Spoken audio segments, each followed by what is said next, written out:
I started swing dancing 97 or 98.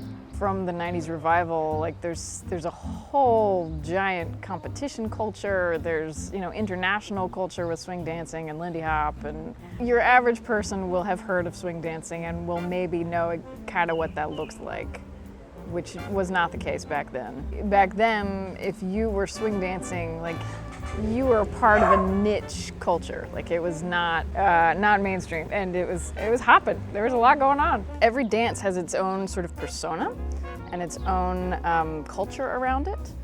And the swing kids are always usually pretty earthy and kind of nerdy.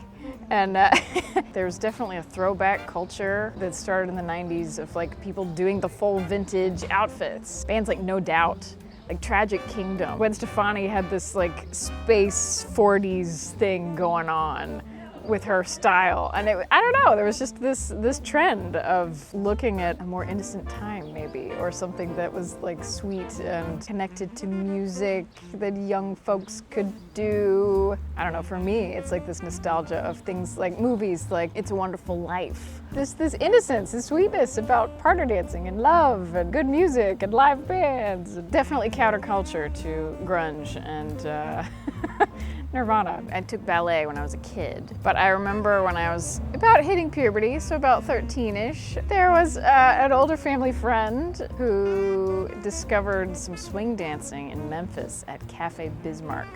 And it was a place where underage kids could go and learn how to swing dance. And there was a live band. The new Memphis Hep Cats, Jeremy Schrader's operation, was playing then. So this family friend took me, John Boyd was his name, and he would take me to Cafe Bizmarck and we'd learn to dance together. And I remember it being freeing because I was so used to ballet where everything's very sort of proper and aligned. And then in swing, you could move your hips, you could dance with the partner. It was a lot of fun. But yeah, there was a big swing revival. There were a bunch of bands that came out at that time that were playing, the old-timey swing stuff and making their own versions of it, like the Squirrel Nut Zippers or Big Bad Voodoo Daddy or Cherry Poppin' Daddies. There was just sort of this collective feeling of nostalgia in the 90's, like the grunge culture and, Nirvana and things like that. And there's a lot of like apathy that we were all kind of like wrestling with, but I don't know, we're just sort of searching for something either to rebel against or have some kind of meaning.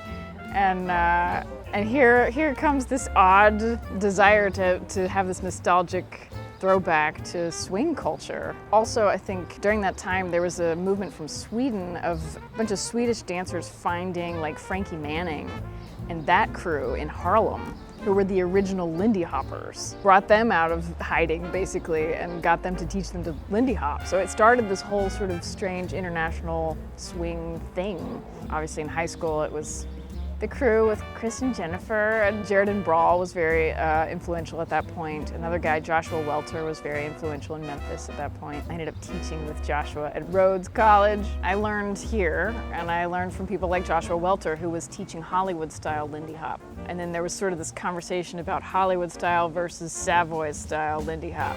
And then I get to Chicago, and it's sort of a mix of all of the above. There was also a lot of West Coast stuff in the mix. Like that was a new thing for me, and learning the difference, and you could dance to modern music with West Coast. And then in New Orleans, just the tempos were way faster than what I was used to.